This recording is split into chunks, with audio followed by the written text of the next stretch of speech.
दोस्तों आज का वीडियो बहुत ही ज़्यादा अच्छा होने वाला है क्योंकि सभी प्रश्न टेट लेवल के हैं, ग्रुप डी लेवल के हैं। तो सभी प्रश्न अच्छे हैं। वीडियो को अंत तक देखेंगे, आपको ये मालूम हो जाएगा किस तरीके के प्रश्न पूछे जाते हैं। ठीक है, तो चलिए स्टार्ट करते हैं। पहला प्रश्न है, एक पार्टी में 5 मित्र एक दूसरे को गिफ्ट देते हैं तो कुल गिफ्टों की संख्या ज्ञात कीजिए। भाई बहुत अच्छा प्रश्न है, बहुत ही बढ़िया वाला प्रश्न कहेंगे इसको। ठीक है, ये प्रश्न की बात करूं मैं, ये टेट लेवल का सबसे इंपॉर्टेंट प्रश्न है। टेट का सबसे इंपॉर्टेंट प्रश्न कहेंगे, हर बार पूछा जाता है इस तरीके का प्रश्न, हर बार। ठीक है, तो देखिए कह रहा है कि एक पार्टी में 5 मित्र हैं। कितने मित्र हैं दोस्तों? 5 मित्रों की संख्या 5 है टोटल। 5 मित्र एक दूसरे को गिफ्ट देते हैं तो कुल गिफ्टों की संख्या ज्ञात कीजिए। देखिए इसमें दो तरीके के प्रश्न होते हैं, एक तो होता है गिफ्ट वाला प्रश्न और एक होता है हाथ मिलाने वाला प्रश्न। क्लियर है? एक गिफ्ट देने वाला और एक होता है हाथ मिलाने वाला प्रश्न। क्लियर है ना इतनी बात? अब यहां पर आपसे कह रहा है कि एक पार्टी में 5 मित्र एक दूसरे को गिफ्ट देते हैं। ठीक है, अब मैं यहां पर बात करूं, सबसे पहले समझाऊं आपको। एक ये मित्र हो गया, एक ये मित्र हो गया, ये 2 मित्र हो गए। ठीक है, अब ये पहले वाला व्यक्ति इसको गिफ्ट देगा। ठीक है, और ये दूसरे वाला व्यक्ति इसको गिफ्ट देगा। तो कितने गिफ्ट हो गए दोस्तों? टोटल 2 गिफ्ट हो गए। भाई इसने इसको गिफ्ट दिया, इसने इसको गिफ्ट दिया, क्योंकि क्या कर रहे हैं, वो एक दूसरे को गिफ्ट दे रहे हैं कि नहीं दे रहे। तो इसका एक फॉर्मूला होता है, वो होता है n into n minus two. ठीक है, याद रखिएगा, n into n minus two ये फॉर्मूला होता है। अगर आपको प्रश्न में गिफ्ट वाला कहा गया है तो इसी को लगाएंगे। अगर आपको प्रश्न में हाथ मिलाने वाले कहा गया है तो इसको नहीं लगाएंगे। फिर इसमें थोड़ा सा चेंज है, n into n minus two divided by 2। ठीक है, ये कब लगाना है? ये तब लगाना जब आपसे हाथ मिलाने वाला पूछा जाएगा, और ये कब लगाना है? जब आपसे गिफ्ट वाला प्रश्न पूछा जाएगा। बस क्या चेंज है? डिवाइड बाई 2 हो जाता है हाथ वाले में। n आपका कितना है? 5 है। ठीक है, n आपका 5 है, 5 में से घटा देंगे। देखिए गलती हमसे हो गई, यहां पर n माइनस 1 होता है, फॉर्मूले में हमने 2 लिख दिया। यहां भी 1 होता है, यहां भी 2 लिख दिया। हमसे ही गलती हो रही है दोस्तों। ठीक है, कोई बात नहीं, गलती सुधार ली हमने। n 5 है, n में से 1 घटा देंगे, 4 गुना 5 चौके 20। तो आपसे पूछ रहा था कि गिफ्टों की संख्या ज्ञात कीजिए। कितने गिफ्ट हैं? 20 गिफ्ट हैं। बी ऑप्शन सही हो गया। अगर आपसे इसी प्रश्न में कह देता हाथ मिलाने के लिए कि 5 मित्र हैं, एक दूसरे से हाथ मिलाते हैं, तो कितनी बार हाथ मिलाए जाएंगे इस तरीके से? एक ये हो गया, एक ये मित्र हो गया, 2 मित्र हो गए। ये वाला मित्र इससे हाथ मिलाएगा, ये वाला इससे मिलाएगा, तो यहां पर हाथ मिलाया जाएगा। जब 2 व्यक्तियों ने हाथ मिलाया तो हाथ कितनी बार मिला गया? एक बार हाथ मिलाया गया। लेकिन 2 व्यक्तियों ने जब एक दूसरे को गिफ्ट दिया तो 2 गिफ्ट दिए गए। कितने गिफ्ट दिए गए? 2। और यहां पर हाथ कितनी बार मिला? एक बार। तो इसीलिए हाथ मिलाने वाले में डिवाइड 2 हो जाता है, क्योंकि गिफ्ट का आधा होता है हाथ मिलाने वाला। ठीक है, समझ में आ गई बात? अब हाथ मिलाने का होता तो n आपका कितना है? 5 इंटू एन 5, 5 में से घटा देंगे 4 डिवाइड बाई 2। 2 से 4 गया 2 बार में, 5 दूने का 10। ठीक है, हाथ कितनी बार मिलाए गए? भाई 10 बार हाथ मिलाया गया। मैं उम्मीद करूंगा सभी को प्रश्न अच्छे से आ गया, किसी को कोई समस्या नहीं। अब देखेंगे अगला प्रश्न। अगला प्रश्न है, एक पार्टी में 5 मित्र एक दूसरे से हाथ मिलाते हैं तो मिलाए गए हाथों की संख्या ज्ञात कीजिए। अभी अभी यही प्रश्न बता करके आ रहा हूं। n into n minus 1, n into n minus 1 divided by 2, ये 2 फॉर्मूले होते हैं। ये जो होता है, ये होता है दोस्तों आपका हाथ मिला, ये वाला जो होता है ये गिफ्ट के लिए होता है, और ये होता है हाथ मिलाने के लिए। हाथ मिलाने वाले में 2 से डिवाइड करते हैं क्योंकि गिफ्ट का आधा होता है। ठीक है, अब यहां पर क्या पूछ रहे हैं आपसे? हाथों की संख्या, जबकि n आपका 5 है। 5 में से गया 1, 4 डिवाइड में 2, 5 दूने का 10, आंसर आ गया डी।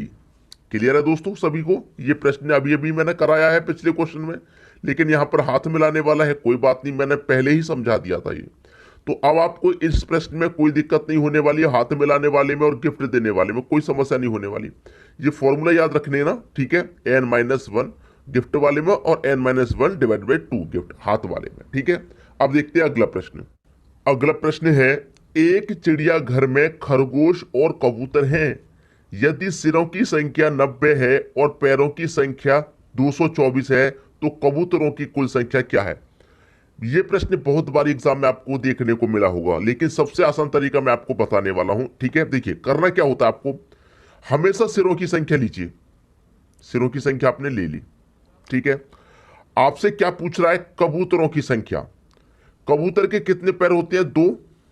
और खरगोश दे रखा है, खरगोश के 4 पैर होते हैं, 4, ठीक है। खरगोश के 4 पैर होते हैं, कबूतर के 2।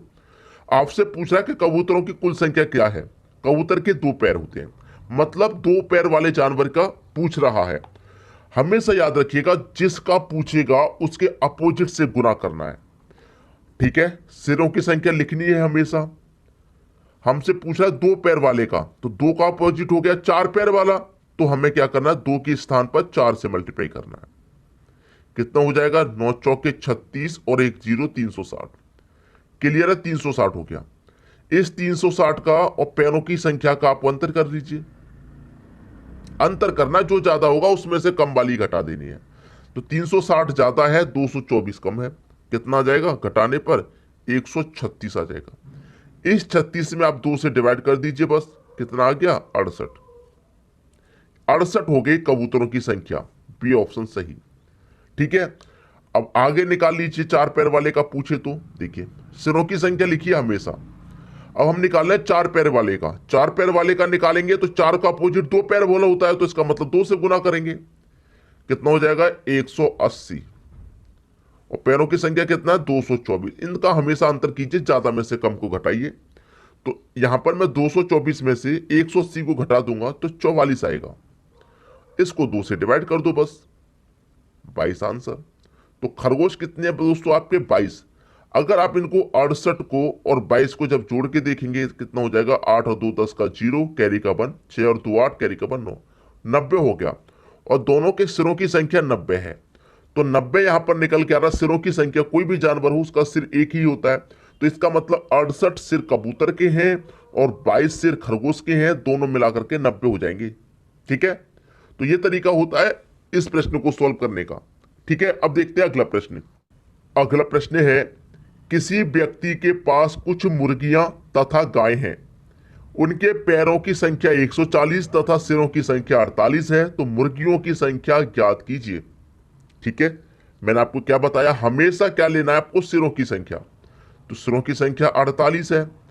क्या पूछ रहा है? मुर्गियों की संख्या पूछ रहा है। भाई मुर्गी के 2 पैर होते हैं, ठीक है, और गाय होती है, गाय के 4 पैर होते हैं। तो 2 पैर वाला जानवर पूछ रहा है, तो इसके अपोजिट से गुना करेंगे, मतलब 4 पैर वाले से करेंगे। 48 का 4 से मल्टीप्लाई करेंगे, 4 अट्ठे 32 का 2, कैरी का 3, 4 चौके 16, कैरी का 3 19, 192 हो गया। पैरों की संख्या से अंतर कर दो, ठीक है। कितना जाएगा? 52। 52 आने के बाद क्या करेंगे? आप जानते हैं, 2 से डिवाइड कर देना है, 26 आ गया आपका आंसर। मुर्गियों की संख्या कितनी है? 26। अगर 4 पैर वाला आज पूछा जाएगा, आप बता चुके हैं कैसे निकालना है। हमेशा सिरों की संख्या रखिए। 4 पैर वाला निकालना है तो इसके अपोजिट 2 से गुना करेंगे, ठीक है। 48 दुने का कितना हो जाएगा? 96 हो जाएगा, ठीक है। पैरों की संख्या से अंतर कर दो। पैरों की संख्या कितनी है? 140 है। दोनों का इनका अंतर कितना आ जाएगा दोस्तों? 44 का अंतर आ जाएगा। 44 को 2 से आप डिवाइड कर देंगे तो कितना जाएगा? 22 आ जाएगा। क्लियर हुई बात? अब देखिए यहां पर कितना था? 48 था सिरों की संख्या, और 26 को और 22 को जोड़ लीजिए, 26 और 22, 6 और 2 8, 4 और 2 2 और 2 4, 48 हो गया। तो सब कुछ निकाल लेंगे आप, तरीका जब आपको मालूम हो जाएगा तो। 4 पैर वाला हो चाहे 2 पैर वाला, इनका अंतर करने के बाद में 2 से डिवाइड कर देना होता है। क्लियर हुई बात? अब देखेंगे अगला प्रश्न। अगला प्रश्न है, यदि 43 की पावर 45 प्लस 5 को 44 से भाग दिया जाए तो शेषफल क्या होगा? भाई बहुत बढ़िया प्रश्न है। मैं यहां पर आपसे एक चीज कहूंगा कि ये प्रश्न मैं पहले बहुत बार करा चुका हूं। अगर पावर सम हो, अगर पावर सम हो तो 2 लेंगे या 4। अगर पावर आपकी विषम हो तो पावर 1 लेंगे या फिर 3 लेंगे। सिखा चुका हूं, जितने रेगुलर स्टूडेंट हैं सबको ये बात पता है। अब यहां पर कह रहा है कि 43 की पावर 45, 45 पावर है तो पावर कैसी है, विषम है, तो विषम पावर है तो सबसे पहले 1 लेंगे। तो 43 की पावर 1 प्लस 5, 44 से भाग दिया जाना है। भाग कितने से देना दोस्तों, इसमें 44 से। 43 की पावर 1 का मान 43 रहेगा, 43 में 5 जोड़ देंगे, ये हो जाएगा 48, और भाग देना है 44 से। 44 से कटाएंगे, 44 से कम 44 कट जाएगा। अब 48 में से 44 कट गया तो शेष कितना बचा, 4 शेष बचा। और आपसे पूछा क्या है प्रश्न में, शेषफल क्या होगा भाई, शेषफल होगा 4। सी ऑप्शन बिल्कुल सही। तो कोई समस्या नहीं प्रश्न में, अच्छे से समझ में आ गया। अब देखेंगे अगला प्रश्न। अगला प्रश्न है 2 की पावर 20, 5 की पावर 10, 8 की पावर 4 में अभाज्य गुणनखंडों की संख्या क्या होगी। बहुत अच्छा प्रश्न है दोस्तों। आज मैं आपको इस प्रश्न को करने का ऐसा तरीका बताऊंगा, पहले तो आप कभी भूल नहीं सकते इस तरीके को, और इस तरीके पर जितने भी प्रश्न बनते हैं वो आपसे सभी बनेंगे, ऐसा तरीका बताने वाला हूं, ठीक है। तो देखिए तरीका क्या है, आपको दे रखा है 2 की पावर 20। सबसे पहले तो प्रश्न को लिखते हैं, गुने 5 की पावर 10 गुने 8 की पावर 4। गुणनखंडों की संख्या क्या होगी ये पूछ रहा, तो आपको गुणनखंड करने हैं। अगर मैं 2 का गुणनखंड करूं तो क्या होगा, 2 1 कम 2 होगा। 5 का करूं तो क्या होगा, 5 1 कम 5 होगा। तो ये गुणनखंड गलत है। क्यों गलत है, हमको ऐसा गुणनखंड करना है जिनका गुणनखंड 1 ना हो, 1 से मल्टीप्लाई ना हो, ऐसा गुणनखंड करना है हमको, ठीक है। अब देखिए 2 का कर लिया, 5 का कर लिया, अगर मैं 8 का करूं तो 8 का गुणनखंड क्या हो जाएगा, 2 गुने 2 गुने 2 हो जाएगा, 2 दुने का 4 दुने का 8 हो जाएगा। अब हमने जब 8 के गुणनखंड किए तो 2 से मल्टीप्लाई नहीं हो रहा, लेकिन 2 के गुणनखंड के में 5 के गुणनखंड में 1 से मल्टीप्लाई हो रहा है, और 1 से अगर मल्टीप्लाई हो रहा है गुणनखंड में तो ये गलत तरीका है। मैं आपको बता चुका हूं गलत तरीका, ये तरीका बिल्कुल सही है, ठीक है। अब यहां पर इसका गुणनखंड नहीं हो पा रहा, कोई बात नहीं, एक आ जाएगा इसके स्थान पर। इसका भी गुणनखंड नहीं हो पा रहा, इसके स्थान पर भी 1 आ जाएगा। और इसका जब हमने गुणनखंड किया तो क्या आया, 2 गुने 2 गुने 2 आया, ठीक है। अब इसमें कुछ नहीं है करने के लिए, आंसर मिल गया आपको। भाई इनकी पावर जो है उनके गुणनखंड से मल्टीप्लाई कर दो, तो 20 का मल्टीप्लाई 1 से करेंगे 20 रहेगा, प्लस 10 का मल्टीप्लाई 1 से करेंगे 10 रहेगा, इनको जोड़ देना है। और यहां पर 3 गुणनखंड है तो 4 का मल्टीप्लाई हम 3 से करेंगे, क्योंकि गुणनखंड यहां पर 3 है, तो 4 3 का 12। जोड़ दीजिए सबको, 20 और 10 30, 30 में 12 जोड़ेंगे 42। ये आपका आंसर आ गया। बताइए कोई भी बच्चा ऐसा होगा क्या इसकी समझ में नहीं आया हो। भाई अगर इनके गुणनखंड इस तरीके से बन जाए कोई भी संख्या के, तो 3 बार बन गया तो 3 से मल्टीप्लाई कर देंगे। उसी तरीके से अगर यहां पर कोई संख्या ऐसी होती जिनका 2 बार बन जाता 3 बार, तो 20 का मल्टीप्लाई उतने से कर देते। 3 बार बनती तो 3 बार, 4 बार बनता तो 4, लेकिन बन ही नहीं रहा है।